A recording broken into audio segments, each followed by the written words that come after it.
evening with just a couple of questions. So we'll fire up the old trivia machine here. Trivia question 1. And you get to put your answer here in a poll. Trivia question 1.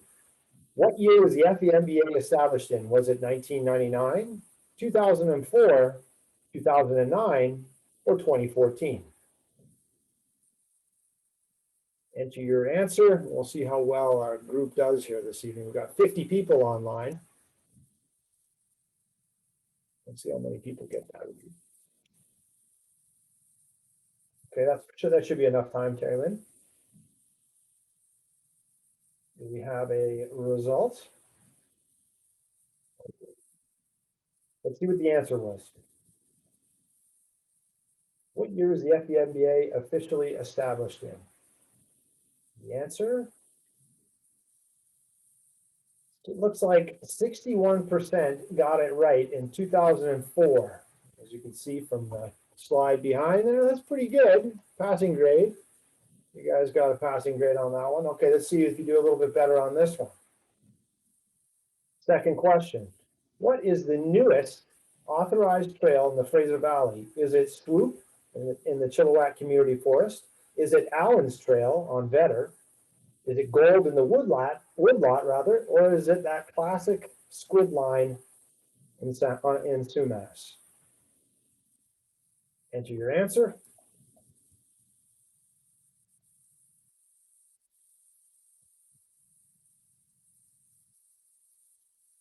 And let's see the answer. How did we do? Better than 61% getting it right? Just pop up the results for that. There you go. 58%. You guys did worse on this one. What's going on? Swoop in the Chilliwack Community Forest is the newest authorized trail in the Fraser Valley. Perhaps the key word there is authorized. That's a pretty cool little trail in the middle of the Chilliwack Community Forest. Short and sweet. You drop in on that little piece of woodwork there, and then you climb out afterwards. A bit of a climb for that short trail, but it's fun. Kudos to the builders on shoehorning this one in the middle of the forest. I'm just kind of going through the list on that slide there in front of you. It's almost embarrassing how good the riding is in the valley. I don't want to tell everybody about it, do we? It's pretty amazing. I'd like to remind you that the chat function is open, but if you have a question for us, please put it in the Q&A, and that way we can see it.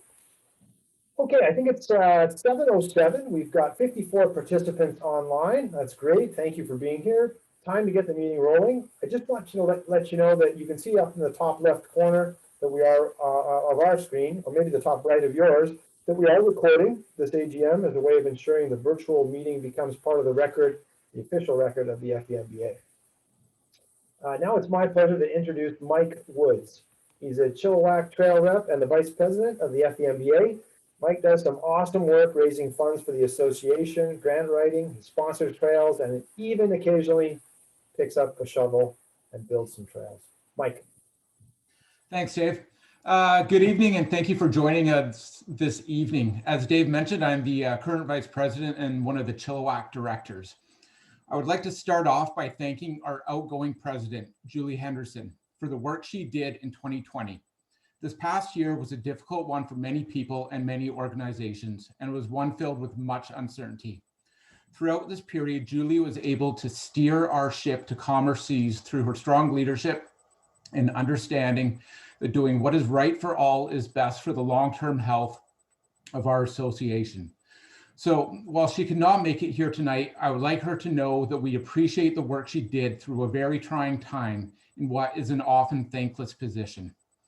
As we move forward in this virtual AGM, I would also like to thank Terry Lynn, Penny, and Dave who put extra hours in to make this as seamless and visually entertaining as possible.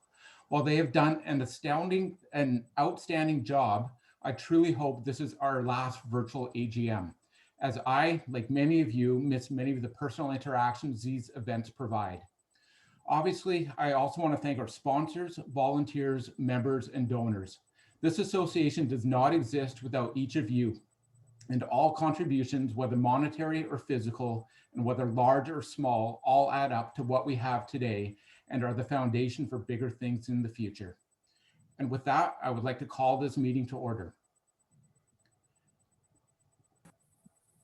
And with the meeting called to order, I would like to acknowledge that the places we ride and build trails are on the traditional and beautiful territory of the Stolo people. We recognize the Matsqui, Sumac, and Kwantlen peoples. Acknowledging territory is a tradition dating back thousands of years for Indigenous people. Today, when municipalities and other organizations acknowledge Indigenous territory, it is done as an act of respect, recognition, and reconciliation. Next, I would like to introduce our board over the past year, and they are noted on this slide. Finally, as dictated by our bylaws, I'm required to designate a chair for this AGM. And at this point, I would like to designate our Director of Communications, Dave Pinton, as the chair for this AGM. Dave, over to you. Great, thanks a lot, Mike. I appreciate that. So first of all, we do indeed have a quorum as dictated by our bylaws. That's section 3.8 of the FVMBA bylaws. This means that we have at least 3% of our members here, and we do. So that's good news. We can proceed. And I don't know, Mike, you said it was as seamless as possible, but if it's not, it's probably my fault. So you can blame me. One other thing that resonated with me, Mike, that you just mentioned there was that you know, we all do miss that social aspect. And if you were at the last AGM or the one before that, we had a social afterwards. And that's one thing we miss. Another thing that we miss is not being able to socialize on the trails. But thank goodness we at least can still ride. There's been a lot taken away from us in the last year, but the trails are not one of them. All right, well, because of the pandemic, we can't meet in person. And as I say, not great for many reasons, but we are bound by the Societies Act of BC to hold our annual general meeting. So here we are. Just for those of you who have not attended an AGM before, every year we vote on procedural things. We elect, we acclaim board members, depending on how many people step forward. And we're going to go through that process again tonight. As a formality, we have to make a special resolution to our bylaws to allow online voting. So I would like at this point to table a formal motion that the bylaws of the Fraser Valley Mountain Bikers Association be amended to allow online voting as a special exception due to the pandemic for this annual general meeting. Now this is where you get to chime in. I'd like to call for a seconder for this motion. Please enter your second, if you would like to second this motion, in the Q&A now.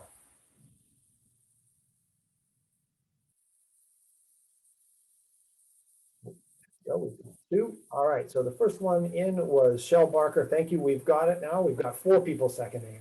So Shell Barker, that's Shell SHEL BARKER for the record. We have second. And now, Carrie Lynn, if we could pop up the vote. Yes, this is a bylaw amendment. Please vote yes in favor or no, I'm opposed. Only vote once and then hit submit.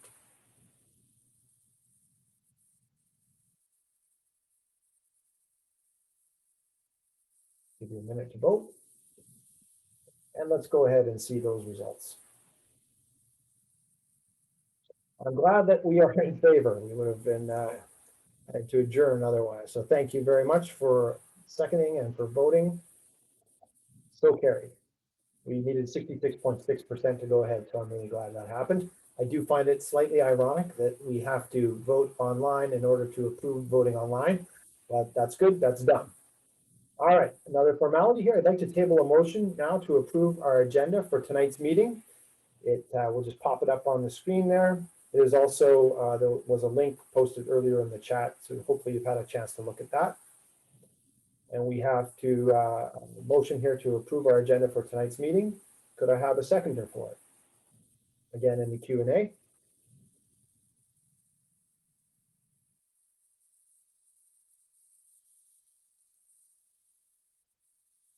Kevin Bose, thank you. That's Kevin, regular spelling, and B-O-E-S-E.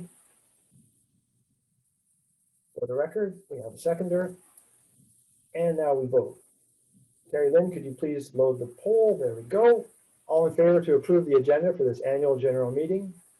Please choose yes, I'm in favor, or no, I'm opposed, and hit submit.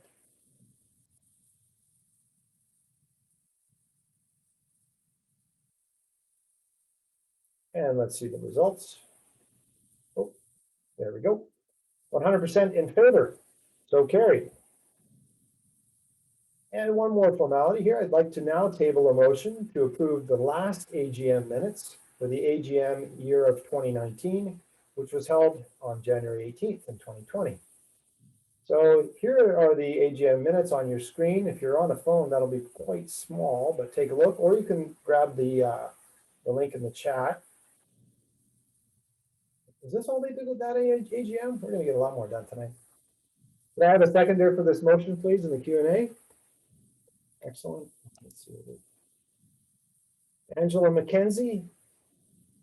Angela, usual spelling, and MACKENZIE. Thank you for seconding. And now we will vote on including the minutes.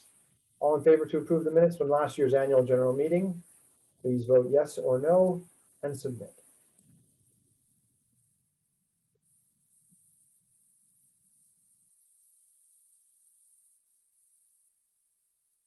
And let's see the results.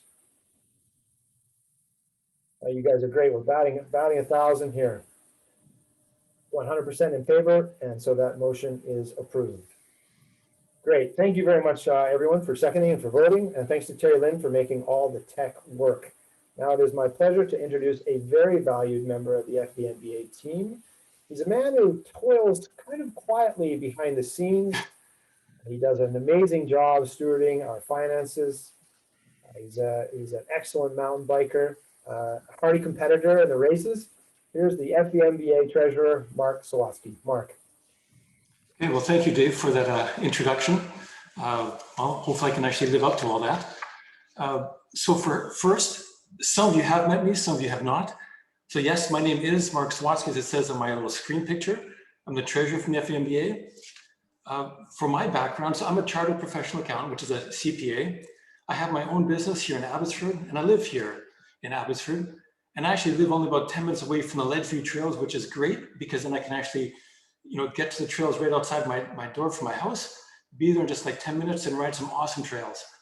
And then on Saturday mornings, I also get to ride with a bunch of other friends, and we ride a whole bunch of the trails through the valley with Chilliwack and Mission, Abbotsford, and Maple Ridge, which is great because like Dave was saying before, we've got some amazingly, awesome trails out here. And even now in the winter, we can still ride so many of them, which is great. So as a treasurer, I get to do the introduction of the financial reports for the FVMBA. So what I want to do then is tell you through these numbers, the interesting story of the FVMBA and what has happened over this past year. So if we can go to the next slide. So in this slide, so depending how big of a screen you're looking at here, what you're going to see here is this is a graph of how the FVMBA has changed since 2013. So the little green bar that you're going to see on there, that's the revenue. The little gray bar is the expense. And then the green line that goes back and forth across the bottom, that's the net income, meaning the revenue minus expenses is how much we have left over at the end. So you'll see back in 2013, I want to give a good range to see what has happened over these years. You can see there, bars are really low. We had around 24,000 of revenue. And then way at the far end, like 2020, we hit like 150,000. So you can see there's been a lot of growth over all of these years. So a lot has changed.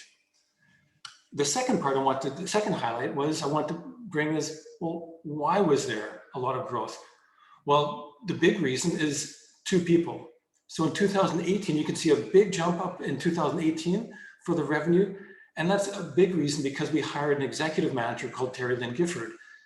And because of her skills and her abilities, she was able to improve our office, our systems, our communications, spend a lot more time reaching out to members and sponsors and donors. And then as a result, we were able to raise more money, and then we were able to spend more money into the trails. So that was 2018. That was a big jump there.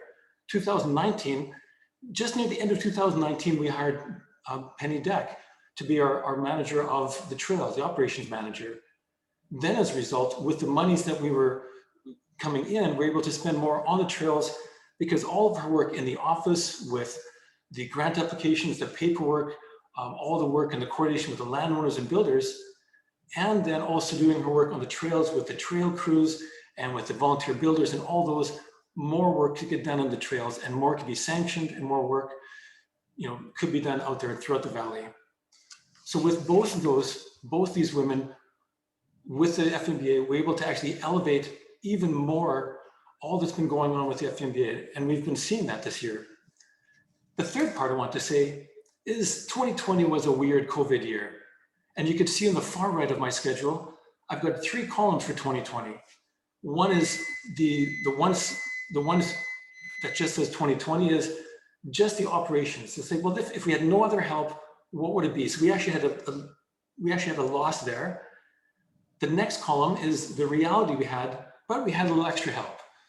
So on the bottom, there's those little letters, if you can read those, is CEWS, which is the wage subsidy that the government could give if we lost revenue and we dropped because of COVID, which we did. So we were able to get some government subsidies because of it. But even with all that, if you go to the bar to the right, very far right, we actually wanted to do even more. So what I'd like to do then is if we can go to the next slide. So in this slide here, this now is our income statement. In other words, the cash in and the cash out. So again, here, there's 3 things I want to highlight. There's three columns. One column is what we actually spent in 2019. The middle column is what happened in 2020, which right now is a big blank COVID year. And then our budget that we had for the 2020 year. So the big thing you'll see in 2019, lots happened, lots of contracts, lots of grants, lots of sponsorship, lots of race, lots of things happened. And in the middle of that one column in the green, depending how big your screen is, you'll see we had revenues of 105,000. But on the far right, we actually wanted to raise 166,000, like almost a 50% increase. And we were thinking, by the time we got to about February 2020, we were hitting a good place. The race was coming online. We were, lots of people were coming in. Membership was increasing. Sponsors were coming in. And then the third column in the middle hit COVID. Yes, we all hit that. We all experienced that. And it totally threw us for a loop. And we had to cancel a bunch of things. We had to cancel the Vetter race. We had to cancel all the social rides in the summer. We had to cancel the large community trail days. So all those things had to be canceled because we couldn't gather in large groups. The other thing that happened actually in 2020 was there was an uncertainty of finances, for everybody's finances, the business finances and the individual finances. And we thought, well, how can we ask for more money from people if people are losing jobs and closing their businesses? So in March, April, and May, we as the FVMBA pulled back in pushing for more sponsorships and donors because we didn't want to pressure people who already were feeling a squeeze on their finances to give. So we thought we better pull back because this is also uncertain. We didn't know how this is going to go. But then a weird thing actually happened. So the good news is on the next screen. So if we can go to the next slide then. So in the next slide, so here's some more graphs for you. The green bar that's going across, that's the 2019 year, and the gray bar is the 2020 year. So the good news that actually did happen that came out of the 2020 year is that even with COVID, even with all that uncertainty, a lot of different groups and companies, individuals stepped in and they stepped up with the FVMBA. So you can see out of these 6 different areas, 4 of them increased.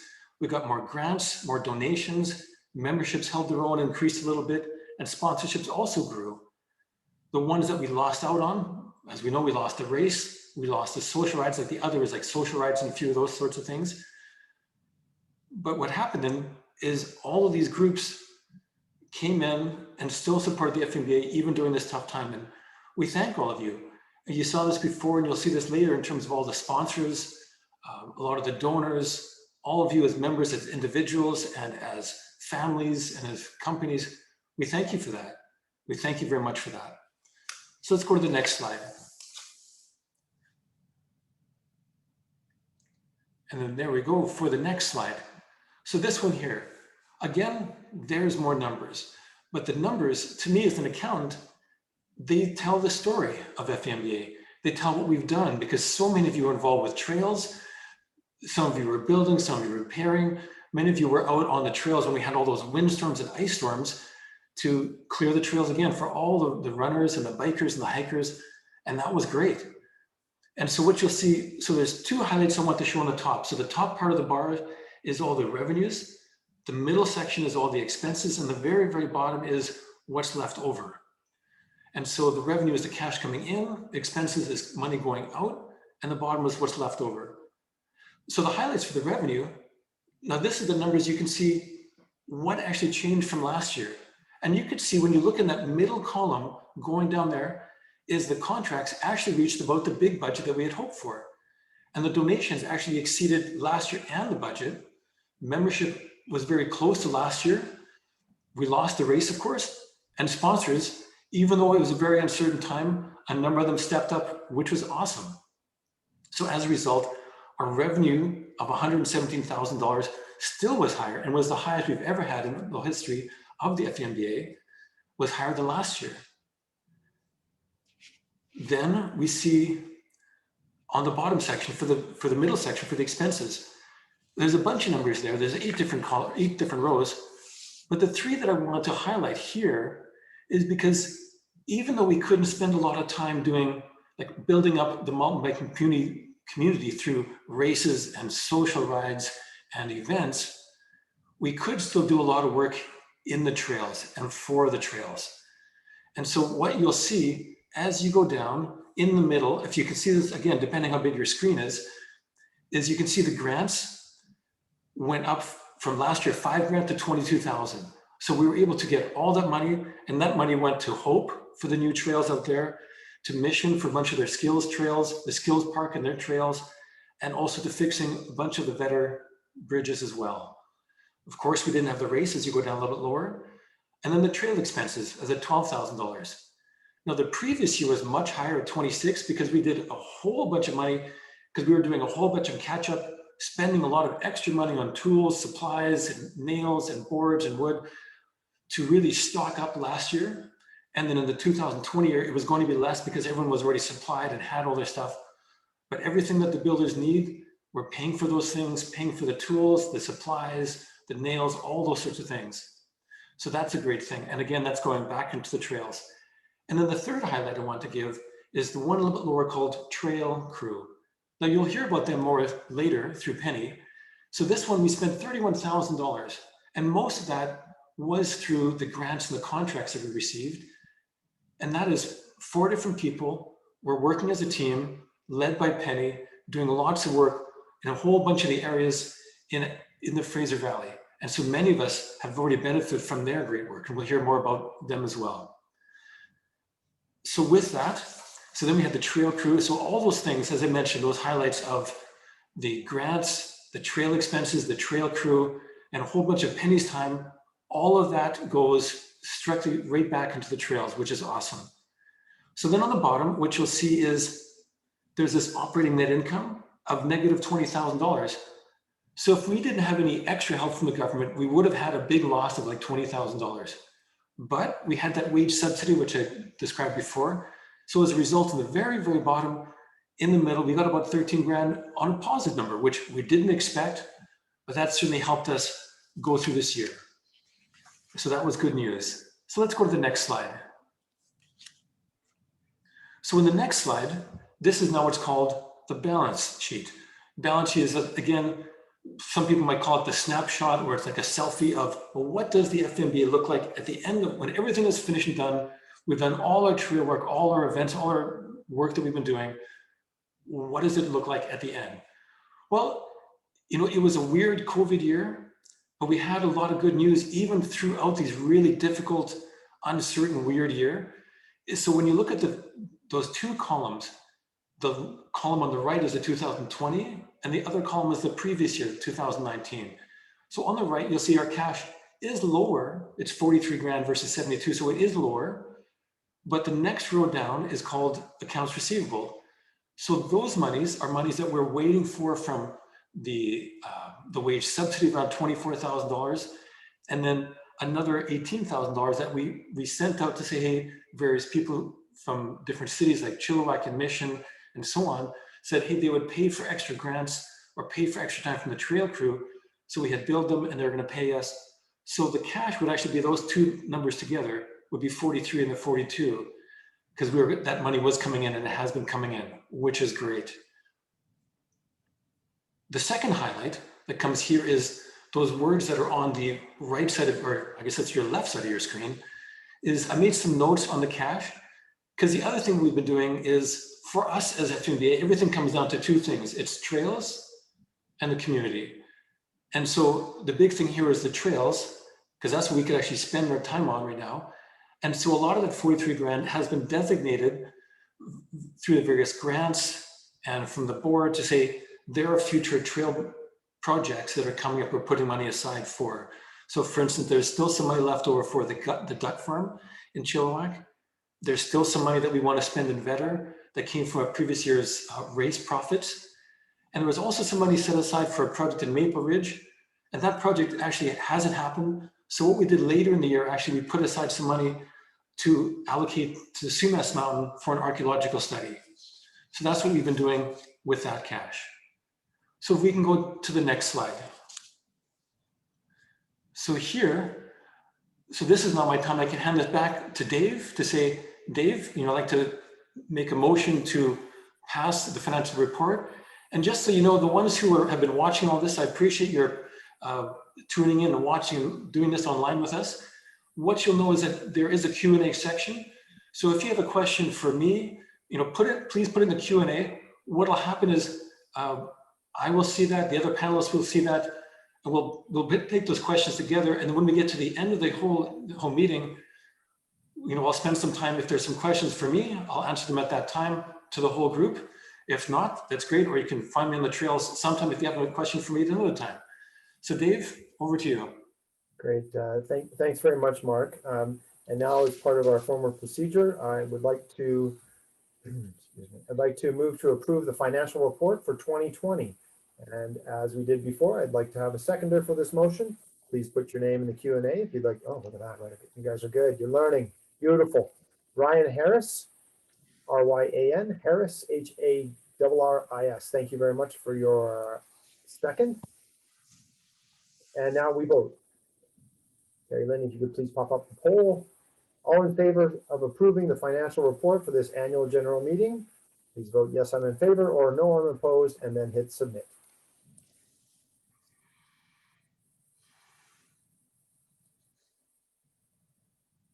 Okay, and let's see the results. 98% in favor. That does carry the motion. Thank you very much for voting. And just before Mark gives us a look at the budget, I just wanted to actually say a couple of things. Mark, you mentioned that, we had some help from the government, but that is help that we have to apply for and fill out grant applications and funding applications from the government. They don't just hand out that, right? No, yeah. Okay. No, yeah, there was a lot done for that. So it was good that we were able to get that and push us through as well. Yeah, and I think the other thing I wanted to comment on was you mentioned the archaeological study, and that is something that we have to do in order to get a trail sanction. And I think Penny's going to touch on that a little bit later. All right, so now, Mark, you're going to give us a look at the budget for the current fiscal year, correct? Yes, please. Okay, go for it. So this then is the last slide you have for me for the financial report. So this now is the budget for the year that we're in right now. And just like 2020, well, we're still in COVID. Hopefully, and well, the restrictions should lift sometime soon. We really hope, and we all hope that. But what we have planned that we're in COVID, and if things change, and when things change, we'll open things up. We'll do more trail days. We'll do more community groups. We'll do social rides. We'll have those organized. We'll do other like bike training sessions and all those sorts of things when the restrictions lift and when we can have larger groups. So this budget is more within COVID. What can we do? So there's two things I want to say in here. Well, actually, three things. One, like I said, we're still in COVID, so that's what's going on. We don't have a race. We had to ignore the race and not plan for that at all. And second, we're actually planning on doing even more for the trails. And third, that this budget we have is actually on the conservative side, even though it's even higher than the last 2 years. So when you look through 2021, you'll see that in the middle, there's a gray bar on the right side, the $142,000, which is higher than this year's 117, because what we're planning on doing now that Penny's like fully here all year and Terry Lynn's been here all year, and we're getting all these grant writings more under our belt, and we're getting able to get more sponsors together and more members together, we can actually do more things together. So that's our goal for the budget on the top. And then with those monies that we want to raise, and we're part of the way towards that, is on the bottom section for the expenses. You can see all the different things we want to spend on. And a lot of those are on the trails. So you'll see in the middle, there's grants. So all that grant is going back to the trails. We don't have the race because we couldn't schedule that. There's more for the trail expenses and then more for the trail crew. We'll hear more about that later because we have already a partial trail crew or a trail crew for a little while. And we'd like to get one a little bit more later on too. And like I said, the third part is that it is conservative because we're hoping and we think we can still do even more and raise even more grants and even more sponsorships and more members because we know so many people are using the outdoors and so many people are using these awesome trails we have that we would love more to partnership with us so that we can do more for the trails. And then when the restrictions lift, we can do more with our community together. So thanks very much. Thanks for all of your passion for mountain biking and the mountain biking trails. And now back to Dave. Good stuff. Thanks very much, Mark. Good to know the financial picture, and thank you for your work on our finances in an unusual year. We all, as an association, want to thank all of you for supporting the trails and the community through membership, sponsorship, and donations. We know it's been a very different year, to say the least, for everybody. Now, I'd also invite you to put any Q&A, any questions for us for Mark's portion or any other portion that's about to follow in the Q&A, and we'll answer those at the end of towards the end of the meeting. Right now, I'd like to introduce Penny Deck. And chances are that if you've been out riding, you've seen a crew working, it's probably been Penny who's out there leading that crew. She does an incredible amount of work for the FVMBA in the trails, out in the forest, and in the office. Penny is the FVMBA operations manager, and she is here to recap the highlights of 2020. Penny. Great, thank you, Dave. And big thanks to Mark too for all of his support with the financials and going through that detailed outline of all that we've accomplished over the last few years. So as we just saw, 2020 posed some fairly big challenges financially. And additionally, not being able to gather in groups also had a pretty big impact on our ability to host particularly community trail days, but even smaller ones to a certain extent. And that limited our ability as an organization to look after all of the trails that we're responsible for. But I'm really grateful for the incredible community that we have, that so many people stepped up in so many different big ways this past year. And so it's been really incredible to see. And one of those ways is with our memberships. So if we take a look at our membership over the past year, we've been increasing our numbers slowly and steadily, and which is really great to see. And we've got a bit of a lofty goal for perhaps for this year to reach 1,000 members. And to help us do that, we need your help. So even if you've already got your membership for this year, thank you for getting your membership. But we'd like you to also reach out to your friends and other people that you know are out on the trails and using them. And if you refer a friend, we will enter you to win a $100 gift certificate to the bike shop of your choice. And we really rely on these memberships. So as we've seen from Mark's report, the financial part of that, so all of the funds from your memberships go back into the trails. Your membership dollars help us build and maintain all of those trail networks throughout the Fraser Valley. That funding helps purchase tools, it helps purchase nails for any of the woodwork that we're building or replacing, other materials for builders. Those funds go into trail signage and maps, and they also help support paying our trail crew. Another thing, as we've heard from both Mark and Dave, that they help fund is either both environmental assessments and archaeological assessments. So anytime that we are looking to build a new trail or expand our network into other areas, sometimes we need to do archaeological assessments and environmental assessments just to make sure that, that where we're going to build the new trail, where we want to build the trail, is safe and appropriate to do so and works and is respectful of the First Nations within that area. Another benefit of your membership is that it also strengthens our voice. More members behind us when we go talk to land managers and politicians and other stakeholders. Every grant that I apply for, we're asked for a membership number. So having your voice there as part of that really strengthens what we can do as an organization. And finally, although we weren't able to meet in person much last year, and for the start of this year, we're also limited to seeing your faces out on the trail as much as we'd like. But your membership also offers the opportunities to meet and ride, build with other like-minded individuals who love the trails and share that love for our trails and the mountains. So in addition to seeing that increase in our membership over the past year, we've also, 2020 was a record year for trail popularity.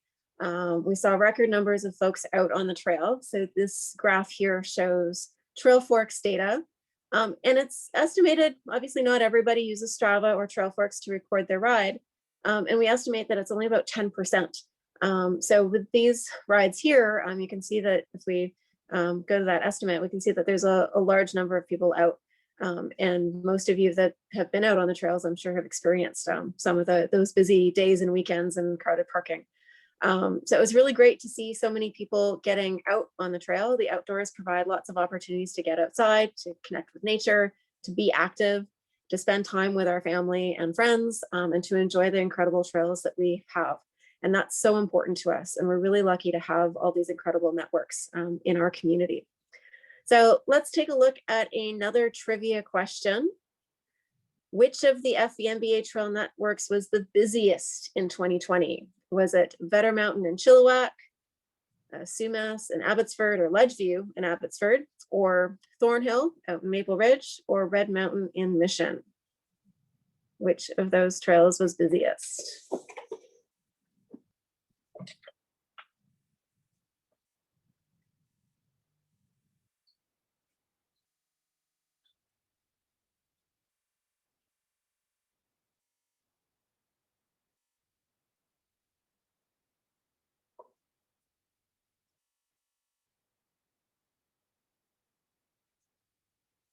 All right, are we ready to see the answer here? Everyone got your vote in? Interesting. So Vedder normally is the busiest mountain. Typically with the Vedder Classic race in the spring, it sees a lot of traffic, both from the race itself, but also from people heading out to practice and race ahead of time. But this year without the race, Ledgeview is the most popular network, with Thornhill a close second behind it, and Vedder dropped to third this year. So again, all of those networks, particularly Ledgeview and Thornhill, lots of easy access for after work rides, super popular, lots of different choices for riding of all ability. Vedder, of course, being the shuttle access, makes it a popular choice too. So with all of the work that is that increased traffic that we've seen on the trail, that means the work that we need to do to take care of the trails has been equally important. And I want to send a big shout out to all of our sponsors. They're a key support that allows us to do all of the things that we do, and we're incredibly grateful for all who partnered with us in 2020. So for our platinum sponsor in 2020, we had Diverse Properties. Our gold sponsors in 2020 included the Abbotsford Trail Running Club, Innovative Fitness, Kona Bicycles Canada, Norco and Live to Play Sports, Minuteman Press, One Up Components, and the Bone Family. And our silver sponsors for 2020 included Forthright Construction and Independent Cycles. Another way to participate in sponsorship that we introduced for last year, or well, reintroduced, there was a previous version of this, but we updated it for 2020, was our Adopt a Trail program. So in its first year, we had 4 trail sponsors, which contributed $10,000 to the trails. And while we weren't able to get out and host as many trail days as we'd hoped to this past year, that money was put to good use through the trail crew and other means, so to make sure that the trails are safe and fun for everyone to enjoy. We're excited to expand on this program for next year, and have already welcomed a few new sponsors in for 2021. And we'll get all those updates a year from now. For me, probably the most exciting thing, as both Mark and Dave alluded to, was our inaugural FVMBA seasonal trail crew. So this key part of why we were able to do this was applying for a Canada Summer Jobs Grant. And then there's also an opportunity through the COVID response to apply for a Community Workforce Response Grant through a youth community partnership. So the Canada Summer Jobs funded our crew through the summer, and the Community Workforce Response Grants funded them through the fall. So these are both targeted grants at increasing employment for youth and young adults aged 13 to 30, 15 to 30. And it was a really great opportunity for us to complement the volunteer work that's done on all of our trails. Ryan was our trail crew lead, and he's a longtime builder and trail advocate for the trails at Thornhill. So he took on the role of trail crew lead, providing mentorship and guidance to our new crew. Siobhan and Owen joined us at the start of the summer, and Mason joined us for the fall. And together we accomplished a lot. So a quick look at some of the numbers of things that we did. Next slide here. Yeah, okay. So from the woodlot in Maple Ridge all the way up to the Chilliwack Community Forest. We also even did some projects for FVRD up on Elk Mountain as well. The crew was out in sunshine, in rain, even had some snow when we've been out at the woodlot, whether it was digging ditches or draining puddles, hauling rocks or shaping dirt and building bridges. Trail crew did it all, and in all kinds of weather. So here's a quick look at some of the work that we accomplished through a little video.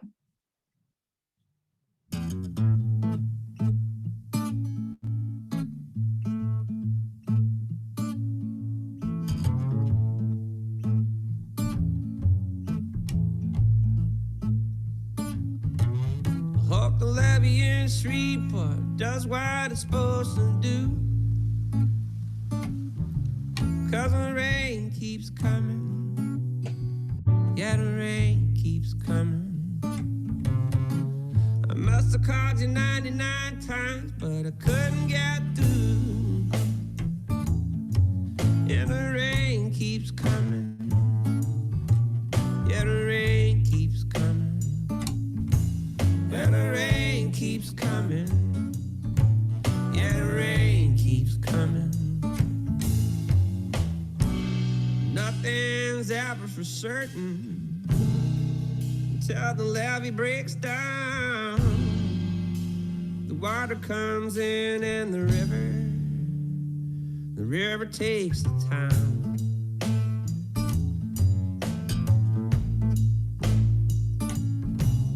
There's a settler at the high school gym. They got blankets and food, but you won't sleep easy. No, you won't sleep easy. It's been a few days since I heard any word from you. No, and I don't sleep easy.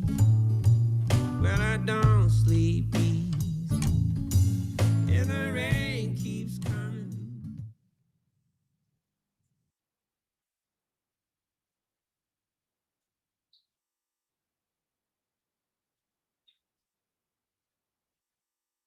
So we couldn't accomplish all that we do without the passion and the steadfast commitment of everyone in the community that helps out through volunteering. Many, many thanks to all of the board members for the time that they spend behind the scenes, making it possible for what we do on the trails. From meeting with land managers and other stakeholders, helping prepare grant applications, writing proposals for pump tracks and parking lots and new trails, organizing all of the social events. Each of the directors of the FVMBA is dedicated to making the trails and our community a better place for all. And Julie, in her role of president the past year, has been an incredible support through what was a difficult year for many. Likewise, the trails just don't appear by magic, and all the maintenance just doesn't happen with the wave of a wand. So also a huge big shout out for all of the people that help to keep the trails in the best shape that I've seen in a while.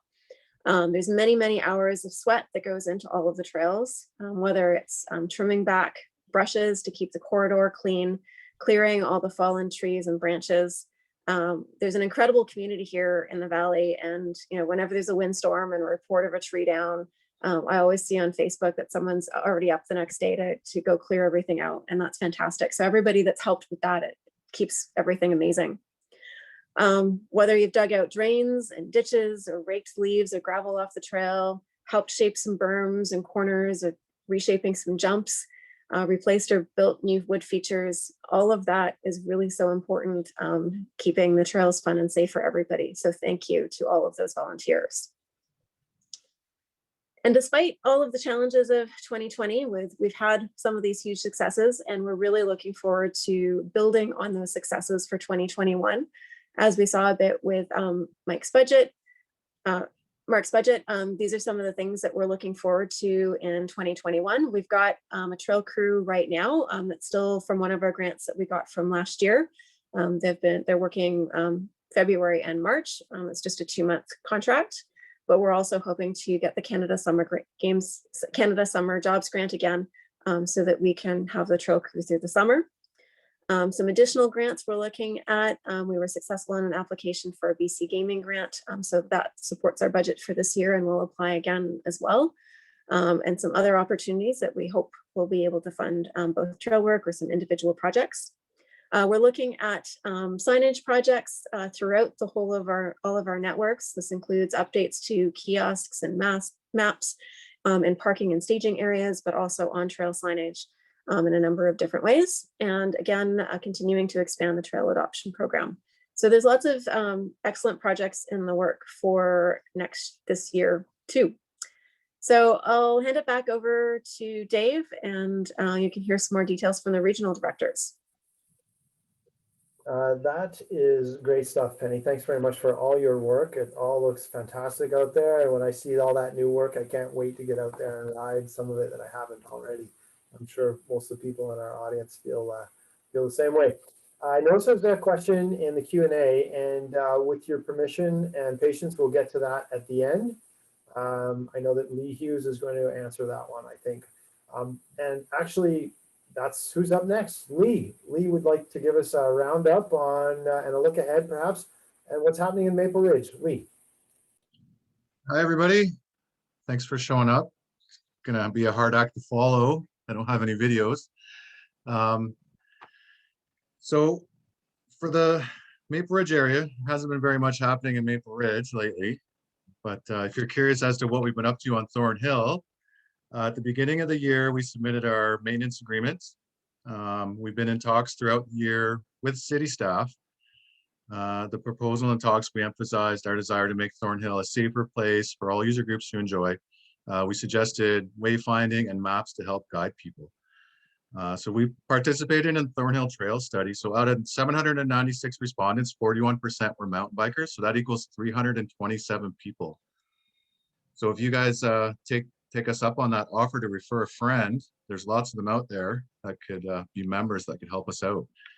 The Thornhill issue was brought before City Council, but unfortunately it was sent back to Parks and Rec's Advisory Committee. So the reason for that was just that it was just a little too soon. We didn't have all the proper information. I've reached out to the advisory committee, and our talks are open with everybody involved in that. So things are still looking good. Things are moving forward. And you can see on the picture here, we have a heat map. So anybody that doesn't know what a heat map is, that's active ride logs and everybody's trails overlapping. So it just turns into a red line. If you look at Trail Forks from a distance, Thornhill almost glows brighter than every other region in the area. Like not only were we the second most popular region in the area, but our rides also went up 74% since the following year. That's just a phenomenal amount of people using our little hill. So also at the Woodlot, there's been lots going on. So Eugene and Dono have reopened Hoots. If you haven't gone up and checked it out, check it out. It looks amazing. The trail crew dismantled a sketchy bridge on Stovetop, and they created a new ride around. So that's an awesome way to get back up to the top from Platinum. Gord's been busy on Suga. He's pretty much revamped the whole trail. If you haven't got out to Suga, check it out. Trail crew helped him build a couple of bridges out there. So I mean that's just an awesome thing going on there. And I mean, look for an old school classic to come back. There's been crew up on gold, working on gold. So there's been a lot of new features on there, but try not to go up there until it's fully open. I know it's hard not to, but just not everything's quite finished yet. Yeah, so I mean, in Thornhill also, we're trying to emphasize getting along with other user groups. So like how to react around a horse. Like we have put instructions on trail forks, but it's pretty simple. Just always remember that each horse is different. They have different personalities. Some may startle easier than others. Kind of call out to the rider from about 50 to 75 feet away, and they'll let you know how to pass. They know their horse. They're up real high. It's a big animal, so just try to be respectful. Try to be respectful of the hikers too. Not everybody knows where they're going. Hopefully once we can get some signage up there, things will be a lot smoother. And yeah, that's it for me. If you have any questions, put them in the Q&A. I can answer them at the end. And thank you very much for coming. Awesome. Thanks a lot, Lee. Anybody who knows somebody who has a horse knows that they know their horse. Right? Yeah. So horseback riding, yeah, just be careful. It's like always, right? I mean, we always give people respect on the trails. That's the way it goes. Next up, we've got Ryan Picton, who's going to give us a bit of an update on Mission. Ryan, take it away. Thank you very much, Dave. Really appreciate that. So yes, I am Ryan. I am the director for Mission, and we have had a very, very exciting year in 2020 here in Mission. So a couple of projects that were, well, one major project that was completed was the Skills Loop at Bear Mountain in 2020. This was one of Dan Schubert's projects. He was the previous mission director. This was a project that was funded by Tourism Mission. It was designed by IMBA Canada. It was built by volunteers, and the bridge was built by Chris Friesen.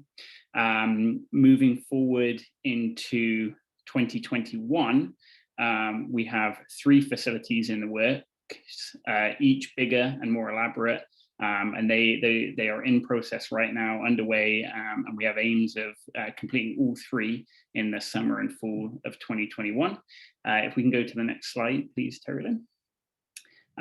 So what we're going to talk about is the major announcement was obviously the pump track and skills park.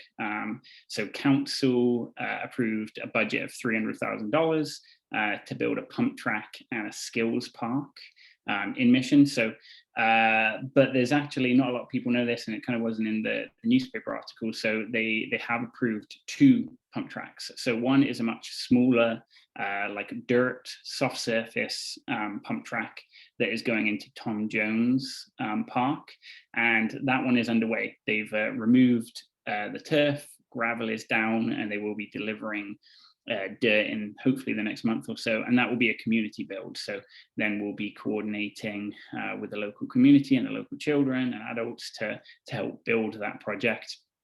So that one's super exciting. Even more exciting though is the hard surface pump track that will be going in. So that one is kind of working its way through council right now, getting approvals, and is out for bid shortly. So again, the goal is to get that one completed this year.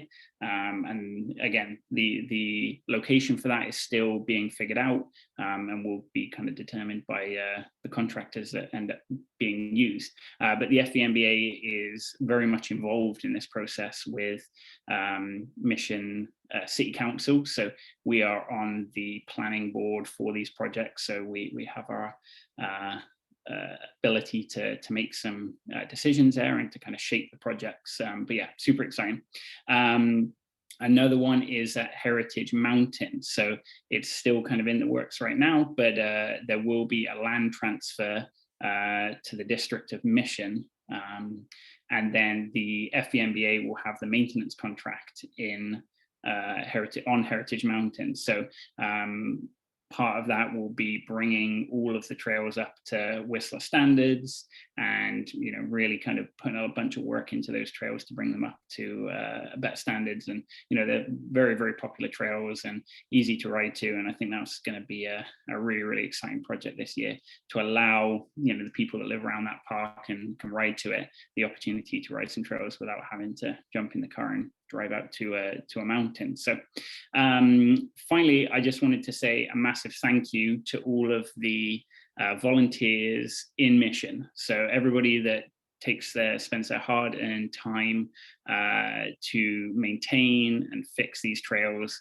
Your work does not go unnoticed. I hugely appreciate it, all of the time that you put in and the hard work to allow everybody else to ride these trails. Hugely appreciate it. I also want to say thank you to Rocky Blondin, the previous FVMBA president, for all of his help with the pump track approvals and Heritage Mountain. And again, same goes to Terlyn and Penny and Dave and everyone on the board. Everybody's been a huge help to Mission this year and to getting these projects going. So we have a very, very exciting 2021, and can't wait for you guys to see what we're going to be doing. I really appreciate it. Next up, we have a video on the work that was done on Biggins at Bear.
I have not been able to go and ride Biggins yet, and I really want to get there. So maybe this weekend. Maybe you'll all be there too. I don't know. Hey, a reminder, if you've got questions in the Q&A, please. I know there's a couple in there, one from Ryan Harrison. We'll get to that in the Q&A portion, but load them up and we will do our best to answer them in the time we have allotted. Next up, we have Mr. Sean Smith from Abbotsford to give us an update on the Abbotsford area. Sean. Thanks very much, Dave. Evening, everybody. Yeah, crazy year. I'm the Abbotsford co-director. I have been for the last year. Just still feel like I'm finding my feet, but getting there. The board's been great. Everybody's been a big help. So for Abbotsford, despite the crazy year, we've actually had quite a lot of good news. Starting in the south with Ledgeview and surrounds. I know we don't officially maintain Ledgeview, but we do support the builders and volunteers that are out there. It's a great community and provides a great area to ride in, as anybody that's ridden in the zone knows. So first off, Ledgeview had a lot of new trails. I know we say they don't pop up by magic, but they certainly sort of seem like it out there with the number that have shown up this year, which has been really great with the increase in ridership. As we saw from Penny earlier, Ledgeview's top of the list, and certainly benefits from all the people that are out there clearing, building, buffing. It's really great to see, and it's makes up an important part of my life and my neighborhood for sure. So yeah, funding for tools and materials for those builders and buffers goes out. As you can see, Roy Miller and Gerald Rand there, they're two of the two mainstays there. Close by was a rebuild and a revamp of Soft Taco, an older one, but a great trail that had fallen into disrepair. Really impressive rebuild led by Gary Harder, Roy Miller, and Gary Weber. nearly 600 hours went into the rebuild, and it looks great. It's a lot of fun to ride. Check it out. Obviously, Sumas is our main one, is our big official one.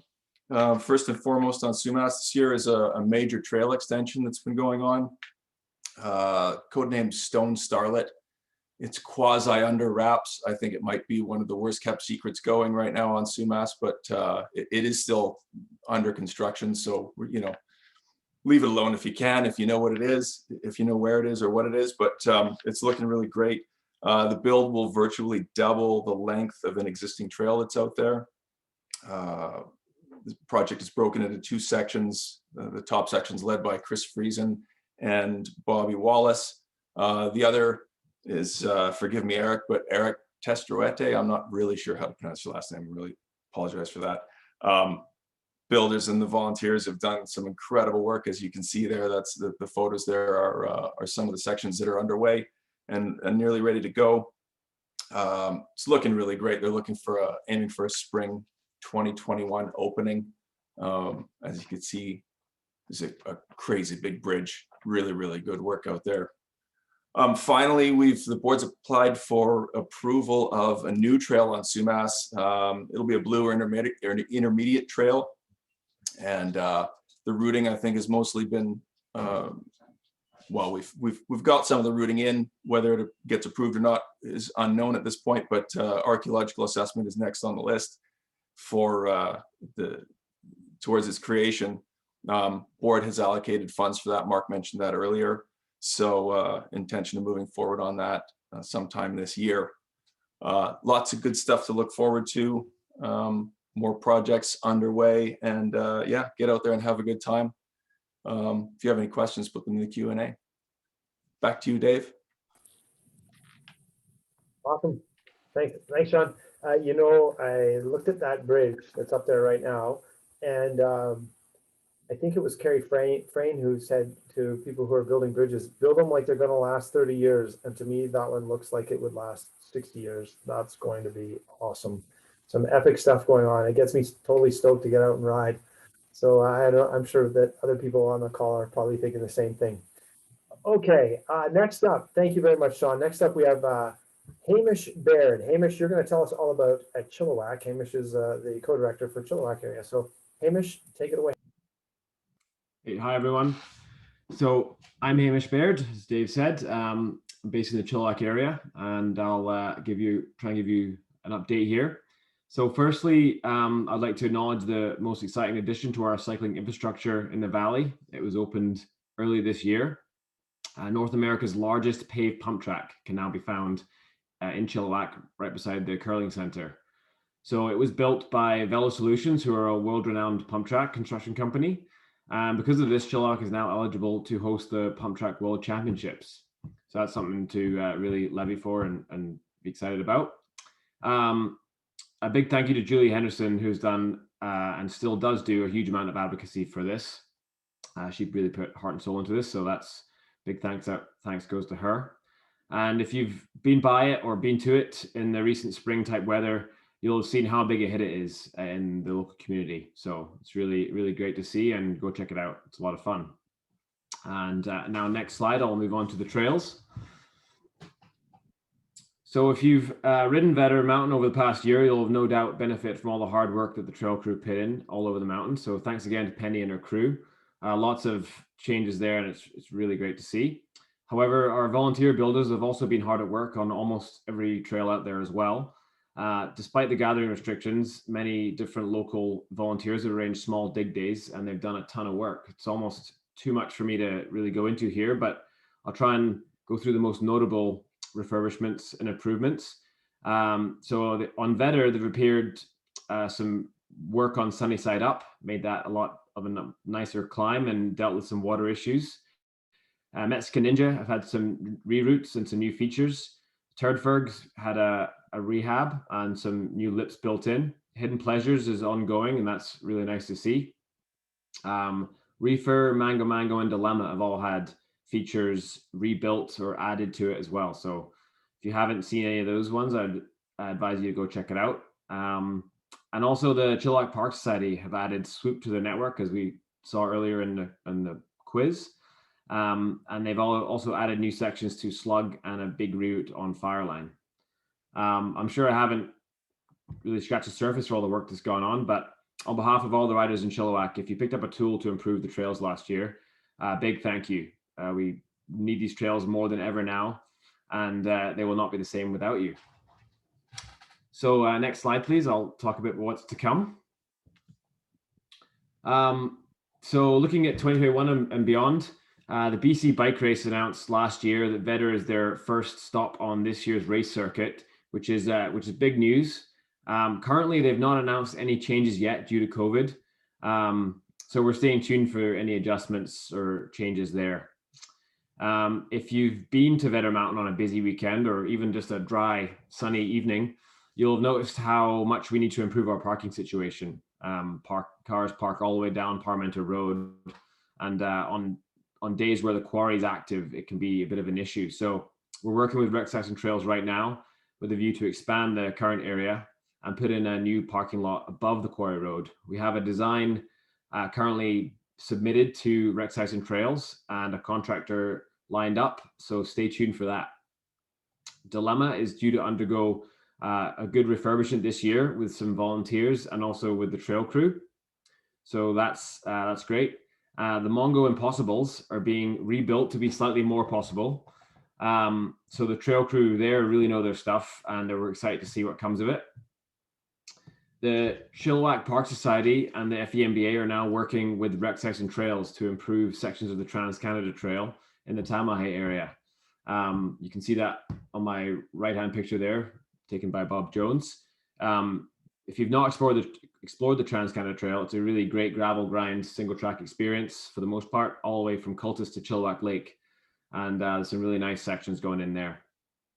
Looking into the more distant future now, we're starting to the process to legalize the Tamahay Trail network with Rex Saxon Trails, but that's a bit more in the distant future. And that's all I have for the Chilliwack area. I'll pass you back on over to Dave. Okay, this is good because Hamish, I'm going to come back to you in a minute. And by the way, that pump track, I was kind of like, well, what's the big deal about a pump track? And then my wife and I went over there on like a stormy, miserable kind of, February afternoon, and just to check it out. We were driving by, and I could not believe it. The place was packed with kids. So you've got little kids. There was even a little 3-year-old kid on like a Strider bike, and he was like, went up to the top of the first drop in. That's like about 12 feet above level. And he sort of looked at it and was like, yeah, no, and threw his bike down to the second drop, and then went from there on his Strider bike, which is about, 5 feet up. So like, this is like gateway drug to mountain biking, I'm pretty sure. So that's pretty exciting. And I know that we've got one coming in Mission. So that's very cool. So now we get back to a little bit of business, and then we'll get into the Q&A, and there's a few of them popping up in the Q&A, so that's great. We'll save those to the end, and then I'll read them, and we'll get people to answer them. But the last bit of process, I'm sorry. Thank you, Carrie Lynn, for prompting me. I jumped ahead. Good work. I said if there's going to be a screw up, it would probably be me. Mike, give us an update on Hope. I almost skipped over it. That's okay, Dave. So as I mentioned in my opening comments, I am a Chilliwack guide, but I've also been involved in advocating for legal trails in the Hope area for the past couple of years. As I mentioned at last year's AGM, we had received some funding to help with this and are currently focusing on trail establishment in 2 areas. The first area is known as the core, and that would be the one that's at the bottom left of the picture there. And so that's located on Silver Skagit Road as you head towards Skagit Lake Provincial Park. We've received a Section 57 for these trails, and shovels were put in the ground last spring by some volunteers.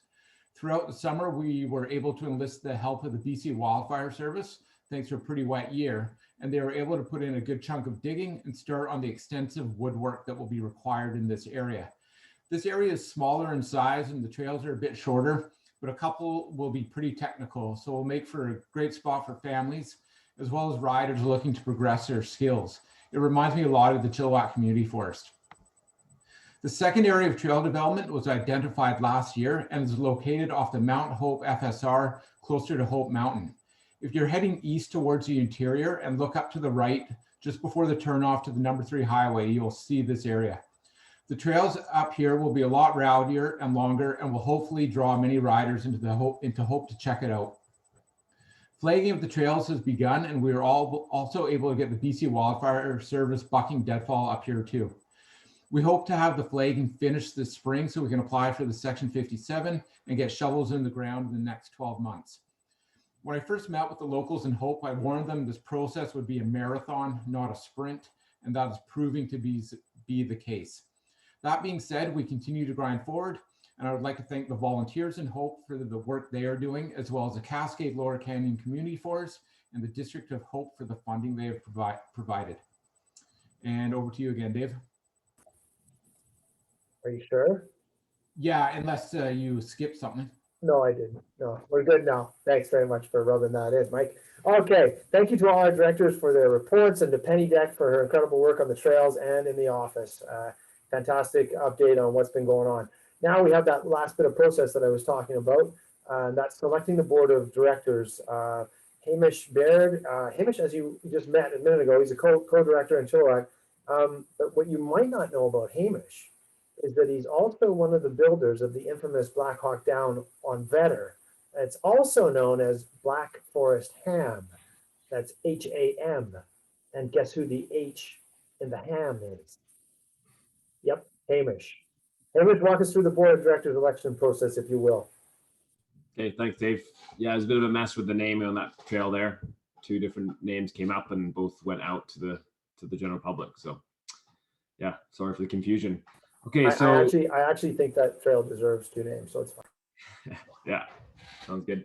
So for our election this year, there is 11 spots on the board. We currently have 5 members returning to complete their 2-year term, and we have 3 members whose terms are up, but they will stand for re-election. And we also now have 3 members who have applied for election this year. So the next slide, please. Just a note on the process here. We've asked for board members through newsletters, email, and social media posts over the past 2 months. So at 12 o'clock yesterday, on Monday, we closed the applications window. And so as I've said, we have 3 existing board members who are graciously standing for re-election this year. That's Mark Sawatsky, Mike Woods, and Wes McCauley. And plus we have 3 new people who have graciously stepped forward to become board members. It's Chris Hennessy of Maple Ridge, Yosha Burton of Abbotsford, and Clint Gray of Abbotsford. So if you're doing the math, you can see there are 11 positions and there are 11 people to fill them, which is convenient. So as written in the FVMBA bylaws in section 4.4C3, all of these people are now officially considered to be acclaimed to the director's position. That means we don't have to do a vote this evening. So congratulations and thank you to the new applicants to the board and the new board members. And if you wish to view the new applicants' bios, they did post bios, and that's in the chat here this evening. So, and thanks. I'll turn you back over to Dave. Okay, thank you, Hamish. Yes, acclamation 11 and 11. So that works out beautifully. Thank you very much. And congratulations to all our new and returning board members. I am one of those returning board members, so I'm looking forward to working with you all. Okay, now it is time for our questions and answers and new business. So we have had a few Q&A, and what I'll do here is I'm going to read the Q&A and the way they came in, and then I'm going to just give the nod, or if any of our panelists would like to answer those. So our first question comes from Ryan Harris. Ryan, thanks a lot for your question. Ryan writes, do we have planned semi-social rides this year? I like that, semi-social rides in COVID. The independent poker run last year was a great way to generate some cash while still maintaining social distance. And I think, Lee, you wanted to answer that one. We don't have anything as of yet due to the restrictions and everything. But one of our outgoing board of directors, Daryl, he has stepped up and said he would be a lead for a volunteer committee to host social rides. So if there's anybody that wants to volunteer for a social ride committee, we do have a volunteer form on our webpage. People can fill that out and you can put the type of volunteer that you would like to be for us. And yeah, so Daryl would help assist with that. And that's about it for that. I don't know what's going on with the next question. I'll let somebody else answer that. Yeah. Yep, no problem. Thank you, Lee. All right, that's good stuff. And Ryan, hopefully that answers your question. If it doesn't, you can post a follow-up. Okay, Angela McKenzie, who I might add, is sitting in the room next to me. She says, hello, I really enjoyed our FVMBA challenge, which motivated me to ride a large number of trails on a number of different mountains. I think she's talking about the virtual challenge. That's awesome. Super motivating. And now that spring is coming, I'm wondering, will there be another spring FVMBA virtual challenge? And I think Penny, you were going to hop on So that I can one, speak right? to that a little bit. So awesome to hear that you had a great time on last year's virtual challenge. We've been thinking about something for this year, perhaps a bingo style card to check a bunch of things off on a list. So that's still a work in progress. It takes a fair bit of work to get some of these things up and running. So if there's anyone out there that wants to volunteer and help out, we'd appreciate some of that logistical coordination as well. But that's sort of, we are hoping to be able to meet in person. But yes, if not, we've got some backup plans for some virtual events that we're hoping to run. So whether it's a bingo challenge, maybe some sort of race style options as well.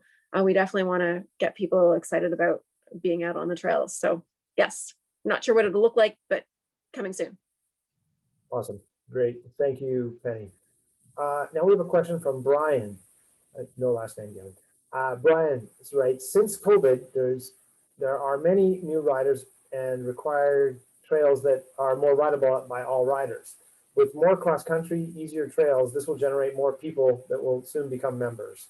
So that's more of a comment than a question. And I think that we agree that it's always good to have new people coming into the sport, and that new trails that are of the green or blue variety are important, but we also have to have that mix so that we keep more advanced riders interested, right? So Penny, I think you touched on this a little bit, and as did I think Ryan in his presentation. Do either of you want to chime in about planned trails and the green and blue variety? So for new trails, that sort of thing, getting a trail approved is generally not just a single year process. It takes a while. So we have submitted an application for approval for a new trail at Sumas, as Sean talked about, and we have an archaeological assessment to get done. So that's acquired part of that process. So we're hoping to get that done early this year, and depending on the outcome of that, we'll determine whether or not we're able to go ahead with the build.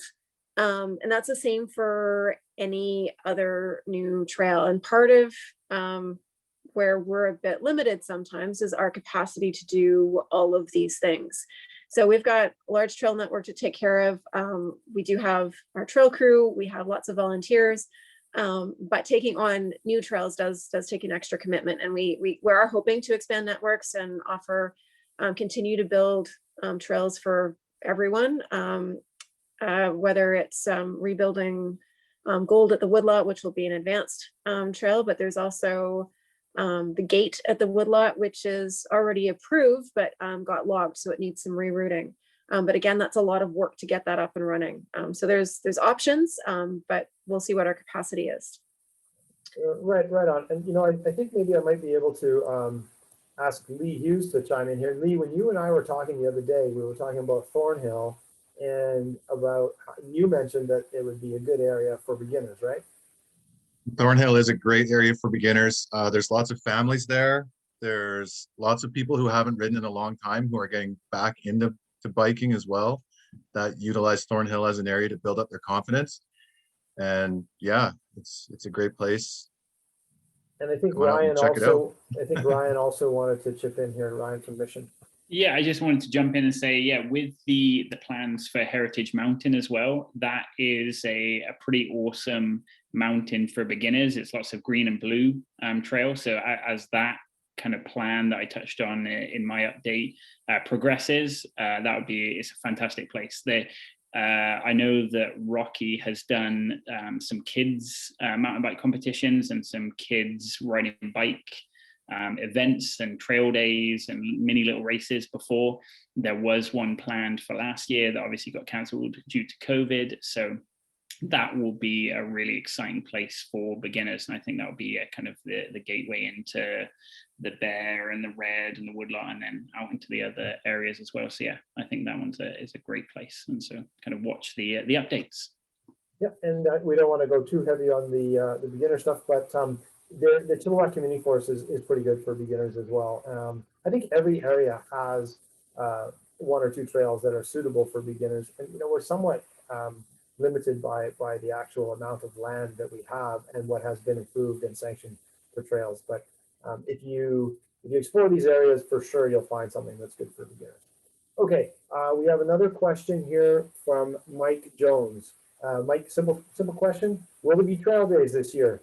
If so, will Ledgeview get one? So we do hope to have trail days. Again, right now we aren't scheduling any because of the provincial health orders on restricting gatherings. But once those restrictions are listed, we will plan for some trail days. Ledgeview is a bit of a challenging area for us to work in as an organization. We certainly do support the builders there, and a number of the builders there do organize small groups to go out and work. But we don't have any formal written agreements with the landowners in Ledgeview. So as an organization, it's very difficult for us to be the public face of those small group efforts of trail work. So if you do want to get involved with work at Ledgeview, we have a Facebook group that's for the Abbotsford area on Facebook, and lots of the builders will post up there if they're going out to do work, if they're looking for help. So that's one way to get involved with helping out at Ledgeview, or we're happy to put you in touch with some of the builders there if you do want to volunteer your time there. So we can certainly support that, but as far as a formal trail day at Ledgeview, it's a bit more challenging for us to do that because of the logistics of land ownership. Okay, good one. Great. Thanks very much, Penny. All right, we have another question from Ange Mack. Along the same, let's see, is there an opportunity to create a day race course? So again, I think this is virtual. It would have to be completed in one day, but could be submitted over a period of time. So in other words, you have like, let's have a race, I guess, at Sumas, and you can complete it virtually so that the trails aren't packed with people, but then logging it on Trailforce and submitting the results. So I can speak to that a little bit again. I know some of the other trail organizations throughout BC have done similar events where they've set a race course, and it's often, the race course will be, say, open on Trailforks for a week. So you're able to go ride that course at any point in time during the week and get timed on it. And then, so it's still done all virtually. I haven't looked into the logistics of how they set up their timing or that sort of thing, but that's certainly a possibility. I know Hamish was going to chime in here too, so maybe he wants to speak to a little bit about some ideas there too. Yeah, perfect. Yeah, no, I was just going to add that we did discuss doing, like, I think maybe using Strava as a race, just over a week long, set a segment on Strava, and then see who can get the fastest time on that, and then kind of delete the segment. But obviously, we want to really focus, if we can, on more like in-person social events. So we're really hoping that the restrictions will lift in time for us to host some race events and some community rides, and we're thinking up some themes we can have for these events, whether in the summer or the fall. So it's something to get excited about, and if you're interested in helping out organize this, please let us know. I would love to be able to get our community events going again and get like a little bit of a race series going, and some community rides going. So I really want to stress how keen we are to get those going again and get our community together again. So yeah, it is the second part in our slogan, right? Building trails, building communities.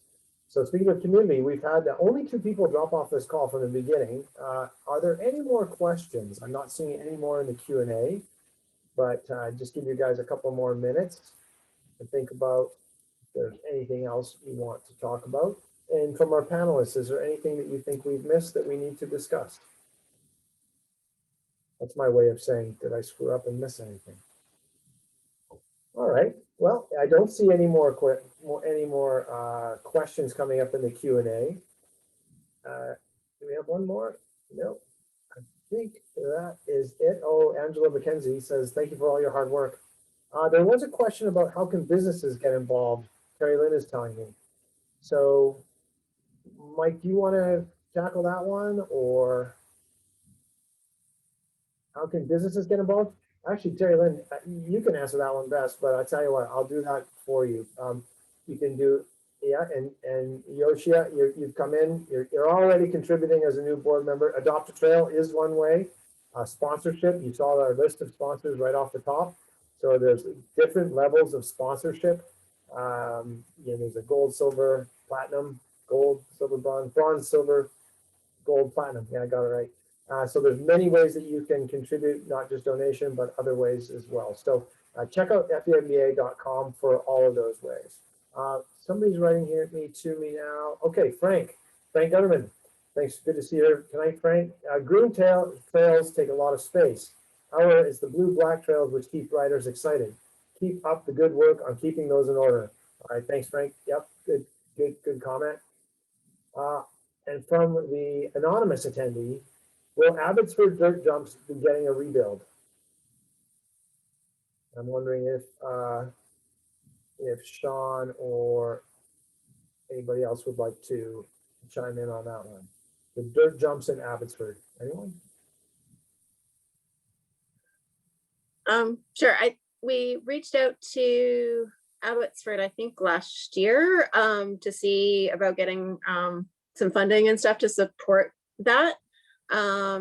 We'd love to support that, but yeah, need a bit of buy-in from volunteers to help with that work as well. But definitely it's on our radar. We've got a lot of different things on the plate, so hopefully that's one of them for sure. Thanks for the reminder on it. Excellent. And we want to thank all the builders and those of you who have been on the chat tonight for all your hard work in particular. Okay, I think that is about the conclusion. And I do have one superpower, and I'm going to exercise it in a moment here. But I'd also like to ask our new board members perhaps just to stick around for a few minutes afterwards, and we'll just discuss our next steps. So for now, as chair of the annual general meeting of the Fraser Valley Mountain Bike Association, recapping the year that was 2020, I am going to exercise my superpower and hereby adjourning the meeting at 8:31 p.m. So thank you all for spending your evening with us. Thank you for all you do for the trails, and thanks for your questions this evening too. Stay healthy, stay riding, and get out there, and we'll hopefully see you on the trails. Thanks very much, and have a great night.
Terry Lynn, if you're still listening, we need to send that new link to Clint, Chris, and Yoshia. So Chris, I'm looking for Chris as an attendee. I've added Clint and Yoshi as panelists, so they can Did you now. just add them Chris to? H, is that the new board member? Chris H, if you could like type something in the chat, if that is you. Yeah, but guys, yeah. Terry Lynn, can you just look at the chat that I'm going to give you here?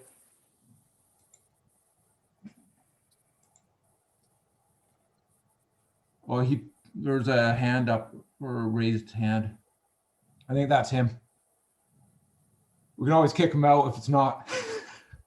Okay, so Chris H, I've made you a panelist. Can you hear us? Here, all. Yeah, so I see Clint Gray in there. I see Yoshia. I see Chris. So do you want all of us now who are here to look at the chat and move over to the other Zoom now? Yeah, if you want to move over to the other Zoom, and I'll be just a couple minutes. Okay, so just so the other guys, where are we looking for where do they look for the Zoom now? That new Zoom link. Oh, I think Wes just posted. I put it in the chat. I'll put it in one more time.